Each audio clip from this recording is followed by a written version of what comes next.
Hey, ladies and gentlemen, welcome to the channel. You know who it is. It's your boy, World of Wrestling, here today to discuss about WWE Monday Night Raw from September 19th, 2022 review. I'm going to kind of give you guys a short and sweet review, nothing too heavy, no 20, 30, or 40-minute video. I'm just going to kind of give you guys my insights on the entire show in just a small little nutshell. I thought this show is pretty decent. I'm really feeling bad for Raw for the fact that their ratings are dropping. I think that the fact is that just football is dominating them at the end of the day. Um, Personally, I think WWE just needs to continue to do what they've been doing creatively with Triple H doing what he's been doing, and I think they'll be fine. They need to figure out how to build bigger stars, bigger characters, cultivating figures in this company, and they're well capable of doing that. I mean, you got guys like Kevin Owens. If you got Roman Reigns on Raw every single week, that might help them out in the long run. But apparently they're not doing that for whatever reason. Hence why the WWE Championship should come over to Raw, since the title is not being utilized on Raw at all. And Raw is basically without a title, a major world title, unless they want to go over to SmackDown to face Roman Reigns for the championship. So they're kind of like disabled, handicapped, whatever way you want to call it. But we kickstart the show with Bobby Lashley and Seth Rollins. I was a bit surprised that this match was being the opener of the show, but it did make sense as the show went on. So I was okay with it as I went through the entire show. So Seth Rollins ends up losing the match thanks to a distraction by Matt Riddle in the middle of this matchup. Bobby Lashley hits him with the spear. If there was nothing going on with Matt Riddle and Seth Rollins, the Bobby Lashley-Seth Rollins match for the U.S. Championship, hands down, should have been the main event. But because of the Matt Riddle-Seth Rollins situation, it makes a lot of sense. As the show went on, Seth Rollins did get a little bit of revenge on Matt Riddle. He clanked him with a chair and pretty much took him out of the match that him and Rey Mysterio having with Judgment Day which was Damian Priest and Finn Balor. So I think they did a good job there with building the intrigue there.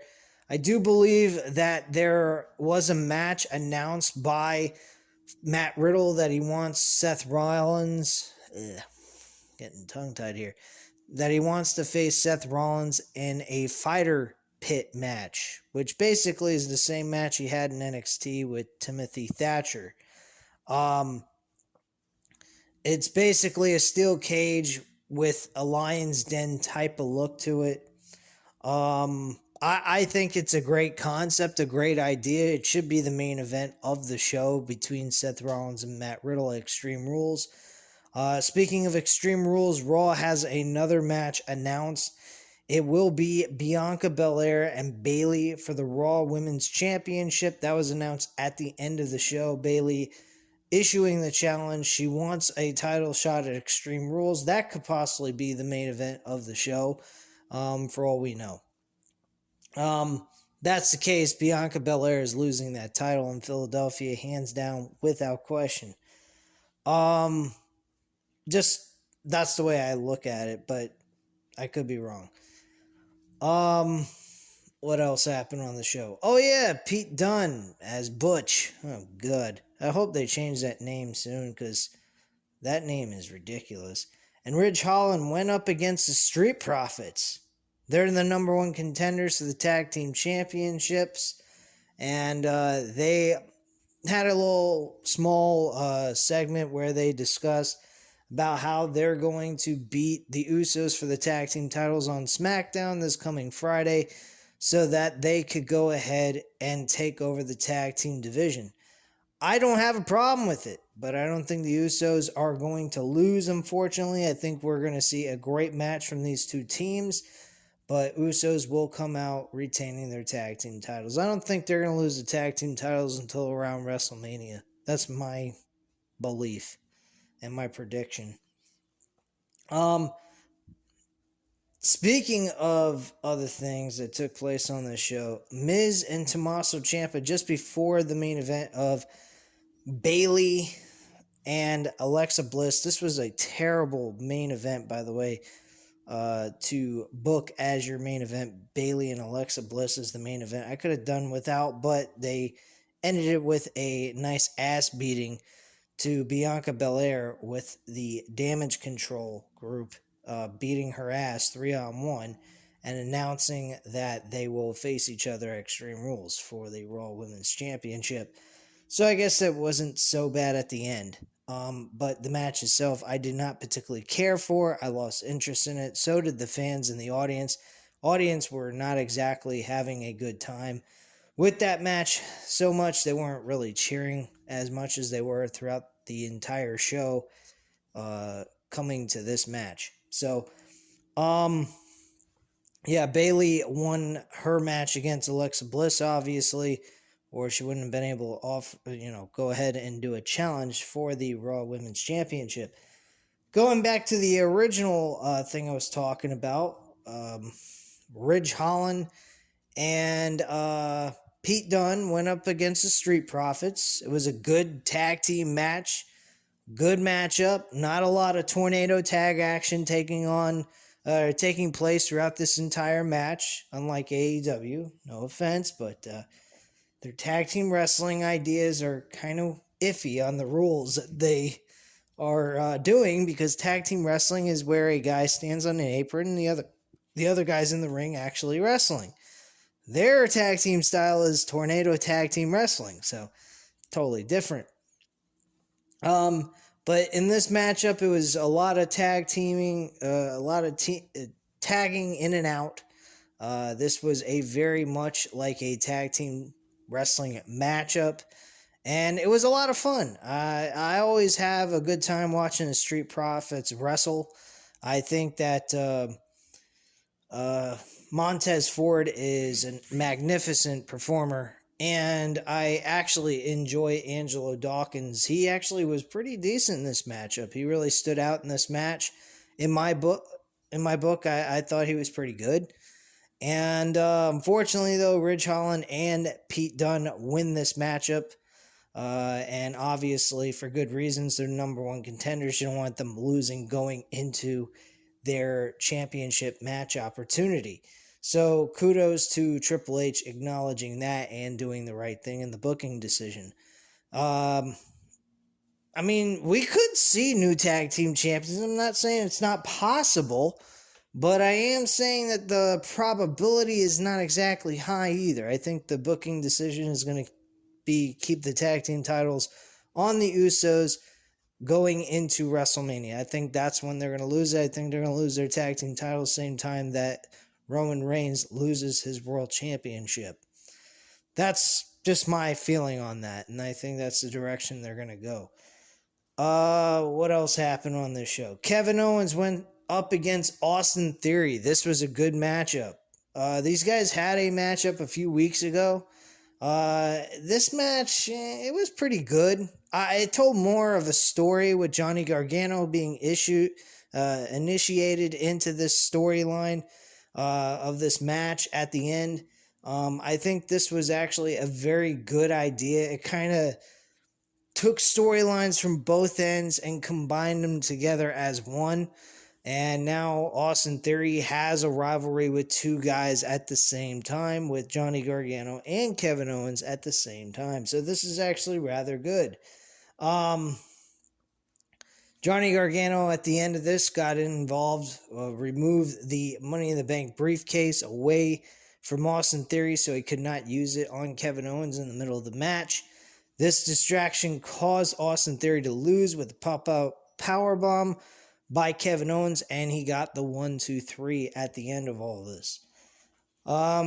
Later on in the show, we see Gargano and Kevin Owens walking together in a hallway, and they were interrupted by Chad Gable and Titus. Or not Titus, Otis. Titus, what the fuck? No, Otis. Again, I fuck up with the names. All right, so Otis and Chad Gable were talking smack to Johnny Gargano, saying that he, basically he's not really, they don't like the fact that he interfered in Austin Theory's match. Kevin Owens stands up for him and he says, look, you know something? I may not be involved with you guys or anything, but when a guy like Johnny Gargano stands up for me in a match and has my back, I'm going to have his. So how about this? It led from one thing to the next, and it was decided that they're going to have a tag team match with Gargano and Kevin Owens against Chad Gable and Otis. Now, they didn't know that the match, the next week's show was going to be in Canada, and Johnny Gargano pointed that out, saying, hey, we're going to be in your home country.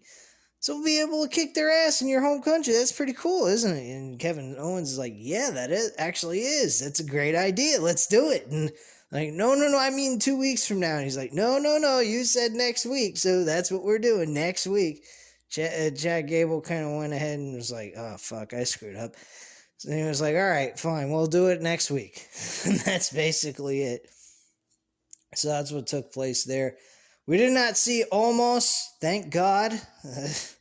What a waste of time. No Braun Strowman. He was not there on the show either. I don't know why the hell he had to be on Raw. I think it was last week or the week before. I don't know what the fucking point of that was, but whatever. What else? I'm trying to think here. We had Bayley and Damage Control pretty much cut a promo about how they're going to take over the women's division. Pretty much the same old stuff, but it wasn't terrible to listen to, so it was all right. This eventually led to the announcement of Alexa Bliss challenging Bayley in a one-on-one match. They brought up the fact that Alexa Bliss was actually a very dominant opponent towards Bayley at the time, but she said, look, this is a long time ago, so things have actually changed, and I'm going to prove tonight that I am better than you are at this point in your career. Bayley saying that to Alexa Bliss, of course. Alexa Bliss accepted the challenge, and she went one-on-one with her in the main event, as I already discussed.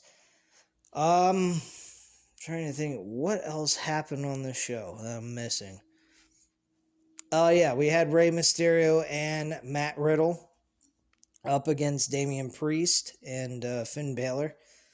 They played a little bit of promo. They did a promo just before this matchup, and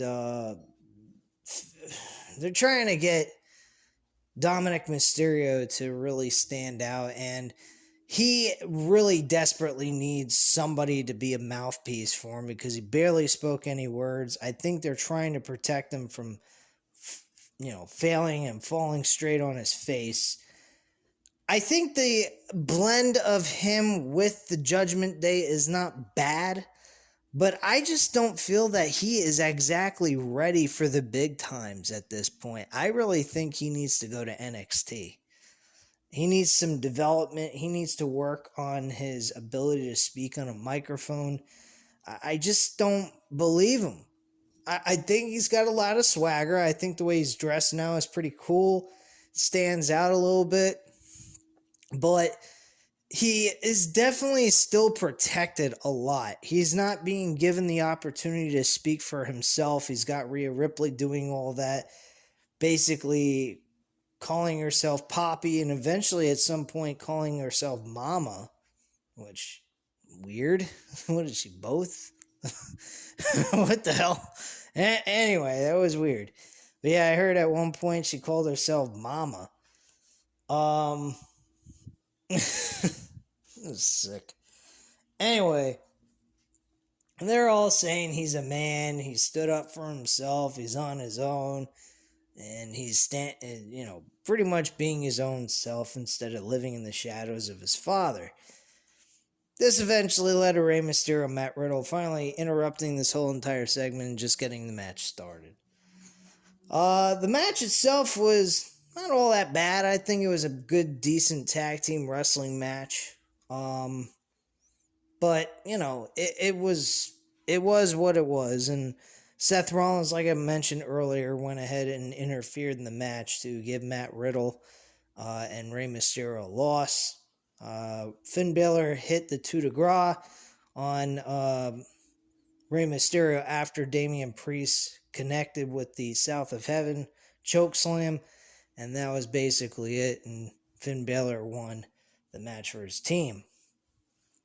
Following that, there was a segment afterwards that led to a discussion backstage with AJ Styles and Finn Balor trying to recruit AJ Styles into Judgment Day. This is a very interesting concept, but I don't think it's going to actually happen. I think AJ Styles, he's had his run-ins with Judgment Day when Edge was running it at that point in time. And I don't particularly think, even though Finn Balor and him are, good buddies from New Japan Wrestling, that they're going to do anything with each other at this time because of his experience of, waging war with Judgment Day for a couple of months after WrestleMania. So I don't particularly think that we are going to see AJ Styles joining Judgment Day at any point in time. What we will see, more than likely, is something to do with Survivor Series. I believe we're going to get Rey Mysterio, we're going to get Edge, we're going to get Matt Riddle, and we're going to get AJ Styles in either a War Games match with Judgment Day, or we're going to see a traditional Survivor Series matchup taking place. That is my belief. I could be wrong. I mean, there's rumors running around that people believe it's going to be Roman Reigns and the Bloodline going into War Games up against a bunch of random opponents that they've had issues with.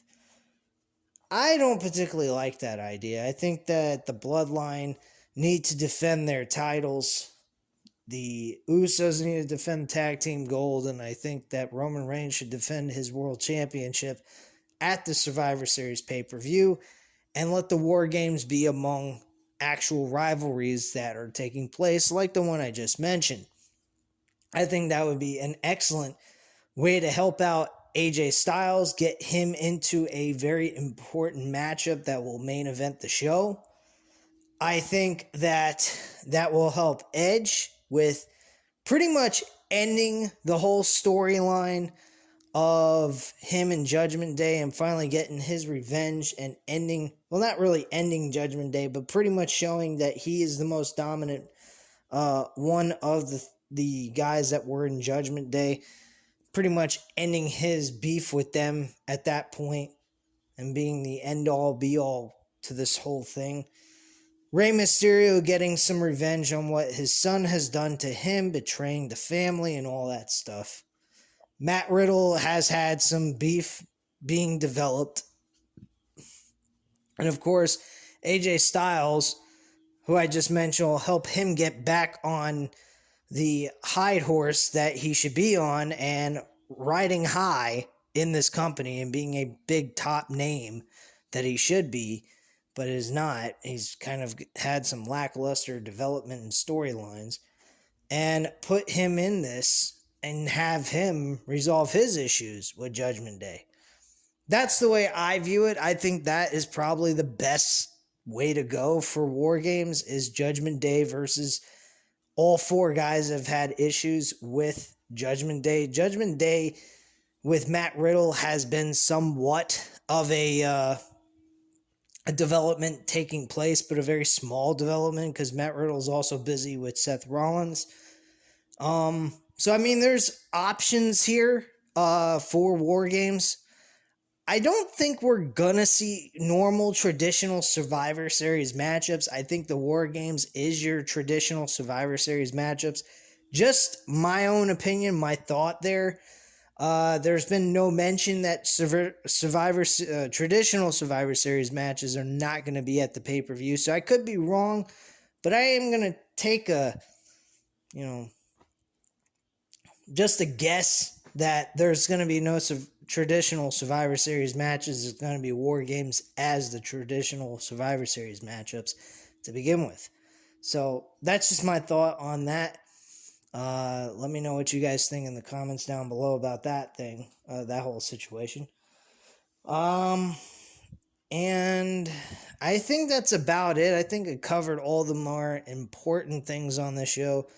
One other thing, Miz and Tommaso Ciampa were both attacked by, oh God, by Dexter Loomis. And he cut his way through the bottom of the ring. Miz was basically in this segment just saying, look, I'm sick and tired of looking over my shoulder. This guy's showing up in my house somehow without me knowing about it. I'm just fed up. I want this over and done with. Let's get this done and over with. You want to fight me? Let's fight. Let's get it done. He's calling him out. No music playing. No Dexter Loomis anywhere. All of a sudden, you see this fucking blade coming through the bottom of the ring, and he's cutting a hole in it big enough for himself to come out. And Miz is not even noticing this. Corey Graves is pointing it out. He's like, Miz, look behind you, man. This guy is a fucking nut job. Just basically saying that. And all of a sudden, we see Dexter Loomis's head popping out and grabbing the Miz. Miz is pulled back from Tommaso Ciampa so he's not pulled underneath the ring with Dexter Loomis. And then all of a sudden, Dexter Loomis attacks Tommaso Ciampa and grabs his leg, and then all of a sudden he grabs a microphone to protect himself and smashes it over Dexter Loomis's head. And Dexter Loomis, like, partially, unconscious type of thing. Stunned. And he just basically looks up at them and they kind of like, what the fuck? And they walk out. What the hell was that? Still, this is a very slow process, a little too slow in my liking. I think they should just get to the point, show what Dexter Loomis's purpose is of why he wants The Miz so much. Maybe go ahead and do some drawings that show and portray his whole feelings on that. That would be a cool idea. But it's like they're going nowhere with this storyline. Is it interesting? I guess, but the more you leave people with questions than answers with no real catch to any of this, it kind of makes people go, what the fuck is the point of all of this? Are we going somewhere with this, or are we just wasting our time here? This is really ridiculous. So people are probably feeling a little like this is getting a little bit boring. Can we get to the point? So if anyone out there feels that way, I get how you feel. I mean, I'm still appreciating what they're doing, but at the same time, it's kind of like, can you maybe go a little further into why he's doing this so we can get more interest in it instead of keeping it consistently a mystery so that we never, we would like to know why he's doing this. What's the point? Does he hate him? Does he dislike him? Does he think he's a parody of professional wrestling? I mean, is he a fucking crazy lunatic fan who's, obsessed with The Miz? I mean, what the fuck is this? I mean, the man's sitting in his house the last episode, fucking looking at, I think, at some pictures in one of the rooms, and he has a drawing of his wife and himself in a cartoonish way, as if he's gonna attack him on the Miz and Mrs. TV show. I had no idea what the fuck that meant. but he had Miz and Mrs. on there, which could have indicated he was going to be on one of their reality TV shows, so they could actually do a storyline on that, which I think would have been a little fucking crazy and a cool idea to help hype up their match, and I think that would also bring people's attention to that TV show to give it some more ratings. I actually would tune in to watch something like that. It'd be kind of cool blending in reality and a storyline together. But then again, reality TV is not reality at all. It's scripted bullshit pretending to be real. So either way, it's still bullshit. But anyway, guys, that's all I have to say at this time. I think the episode was pretty decent, very watchable, and it was a good show. I don't think there was anything wrong with it. I think the main event, though, I didn't particularly care for the main event. I could have turned it off, but then I would have missed the ending, so I kind of figured I may as well watch it all the way through to see what happens and see what the end result is at that point, and they gave us something worth waiting for after the match was over. So kudos to Triple H, even though I didn't like the booking decision of the main event at the end of the show with Alexa Bliss and Bayley, but he did a good job at the end of that match where he would actually give us a reason why this was on the main event of the show, and it was to make an announcement that Bianca Belair would be defending the Raw Women's Championship against Bayley at Extreme Rules. So I think this was a good show again. And I feel bad that they're losing viewership because of Monday Night Football. They may want to consider going to a different night. Maybe they ought to go to Thursday night. I mean, that's a little odd to take Raw that's been on Monday nights for the last, I don't know, 20, going on, I think it's almost 30 years? Yeah, it's 29 years, man. You're going to move it to Thursday nights off of Monday nights because of rating issues? Because of football? I don't know about that. I don't think they'll ever decide to do something like that. I think that would be a little retarded. But, yeah, I think this, again, was a good show. I don't think there was any major issues I had with it. There was some boring points in the show, I will admit that, but I enjoyed it for what it was, and I had a good time watching this episode, as I did last week as well. So anyway, guys, at this time, you know what to do. Hit the like button if you liked the video, hit the subscribe button if you're not already subscribed to the channel, and leave a comment down below. I'll definitely get back to you on that, and I thank you guys very much for watching. Have a great night, guys. Bye.